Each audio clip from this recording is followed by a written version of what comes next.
Hi, everybody. My name is Markos Moulitsas. I am the founder of Daily Kos. Some of you might know this, but the Netroots Nation convention emerged out of the Daily Kos community. That was 17 years ago. I'm still immensely proud of the work that they've done this entire time and what they have been able to manage and build in those 17 years. So I'm also a native Chicagoan. So I'm excited to be back in my hometown with kindred spirits fighting for our democracy, for the issues that we care about and the people that we love. Before I get started talking, I do have the pleasure of announcing next year's Netroots Nation. So, anybody curious to know? Baltimore. Baltimore, July 11 to 13. July 11 to 13 in Baltimore. So, I'm excited to be here in Chicago. I'm excited to be here in this moment introducing tonight's itinerary, because we're going to be talking about state-based organizing. And those of you who have been part of this movement for the last several decades know how hard it has been to convince people to give a damn about state-based organizing. When I started Daily Kos back in 2002, I would write about local issues and races and issues, but people wanted to talk about the presidential race. That's where all the energy, all the excitement, all the effort went into. They wanted to argue about Howard Dean, Wesley Clark, or John Kerry. They wanted to talk about Barack Obama versus Hillary Clinton, about Bernie Sanders versus the world. And the presidency is important. Nobody doubts that, right? But it's up here. And there was this entire world of elected offices and positions that really mattered. Republicans knew that. They weren't shy. They spent 50 years working up from that bottom, building school board elections and county commissioners and city councils and local judges and statewide judges. And it allowed them to build a machine that they built that ultimately today has led to a 6-3 conservative majority in the Supreme Court and all the damage that it's doing to the country. So a lot of us, I'm sure most of you in the room, were screaming into the void, begging progressives to care about those down ballot elections. And it was a different world, so to speak. The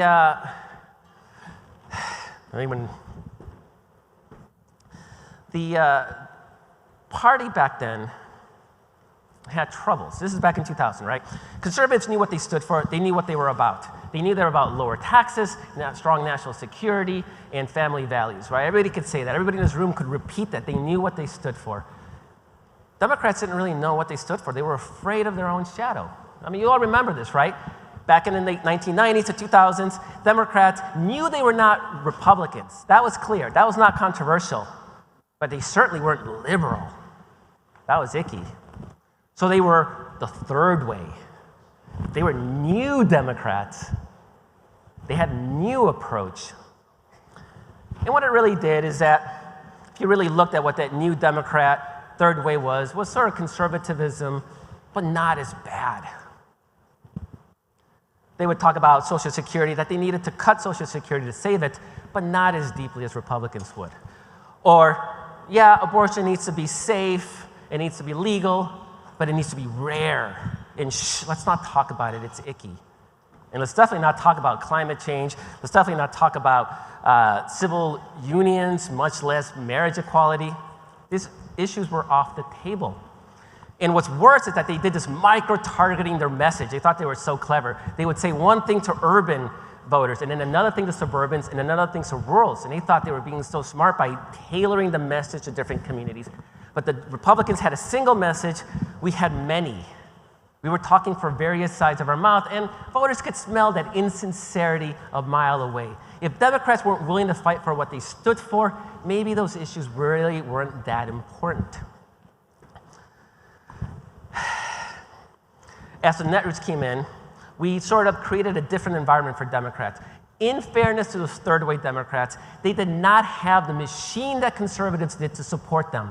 Conservatives had a whole media operation with Rush Limbaugh and Fox News. They had think tanks supporting them and funding them and creating ideas, and they had this money machine from corporations funding them.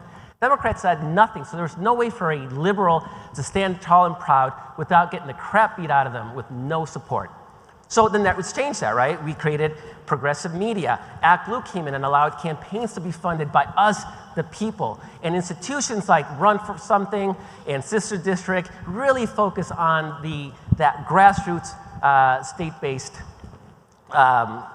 organization. So what's ended up happening is that now we are on the cusp of a political transformation.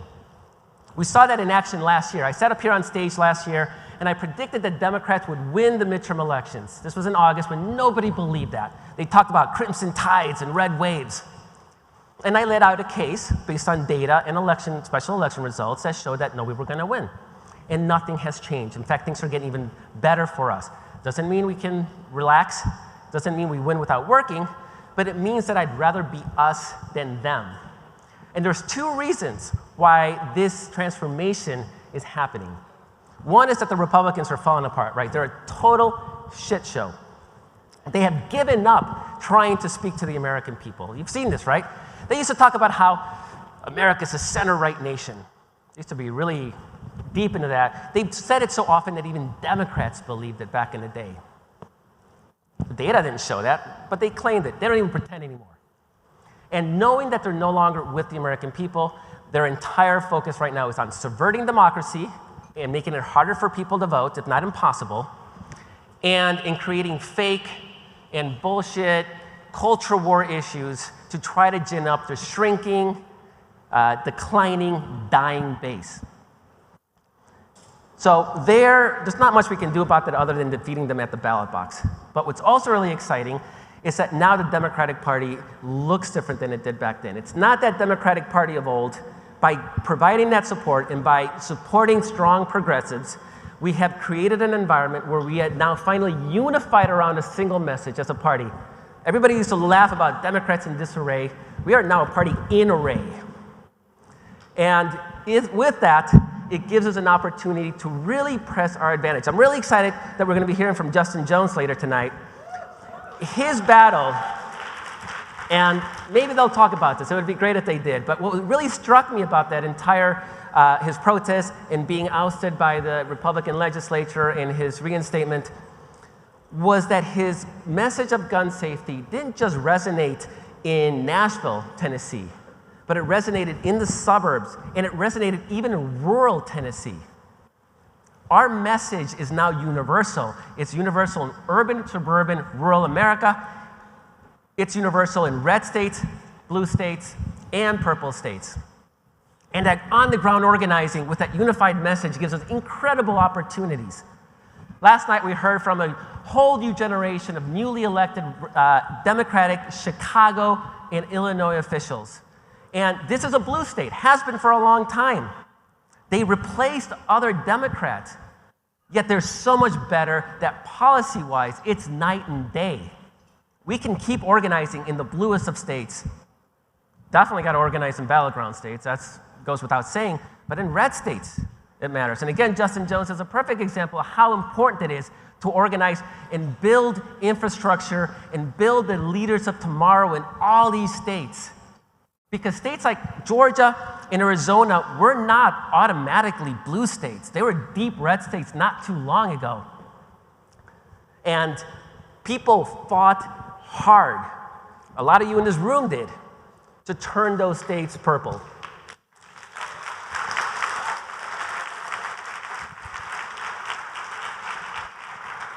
Last year I made the prediction that we were going to win the midterm election. I didn't feel like I was out on a limb, but it was counter to the conventional wisdom. I'm going to make another prediction. The Netroots has gotten this far in 10 years. We've built so much, accomplished so much in these last 20 years. I will say that in 20 years, we're going to have a whole new generation of blue states that you can't even imagine today. Maybe North Carolina you can imagine. South Carolina, you might be able to imagine that. Texas, maybe. You might believe it, maybe not. I think Texas is doable. Here's my grand prediction. In 20 years, Mississippi's going to be a blue state. And it won't be blue because we just magically happens. When and if it happens is because we all will have worked hard over decades to affect that change, just like we did over decades to help turn Georgia and Arizona blue. That's our purpose, that's our focus, and that's our opportunity. We have a Republican Party that is almost has taken itself out of the game. They're looking insular, they're fighting with each other. And we have a party that's just united. We won't get a lot of these opportunities. We won a midterm election when we weren't supposed to. Now we have a presidential election, and we have an election after that, and every single one of them is going to be the most important election in our lifetime. But they have to be, because we are going to win those. And I am positive, just like I was optimistic last year, I'm optimistic we can make this happen, and we can make this happen because you are all in this fight, and your friends, and our colleagues, and everybody around the country in this fight. So I'm incredibly excited to see where we go from there. And I cannot wait to see what we can accomplish. Thank you so much for everything you do. I love you all.